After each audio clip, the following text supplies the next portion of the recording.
আজকে আমাকে বের করে দেওয়া হলো, সাথে আমার যত সব ফার্নিচার ছিল আমার গড়ে তোলা সবগুলো ফার্নিচার দিয়ে আমাকে বের করে দেওয়া হলো। কোথায় যাব আমি ছোট্ট মেয়েটাকে নিয়ে? তাকে খাওয়ানোর জন্য আমাকে একটু জায়গা দেয় নাই। ওখানে সবাই হয়তো ভাবতেছেন আমার শ্বশুরবাড়ির লোক আমাকে বের করে দিছে। না, আমার শ্বশুরবাড়ির লোক আমাকে বের করে দেওয়া হয় নাই।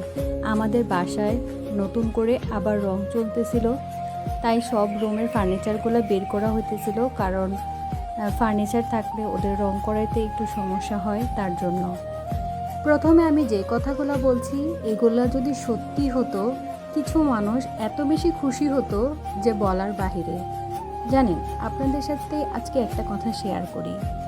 আমার নিজের লোক, আমার নিজের আত্মীয়, আমার খুব কাছের লোক, যাদেরকে আমি খুব কাছের লোক মনে করতাম, একদিন সেই চাইছিল আমার সংসারটাকে নষ্ট করে দিতে।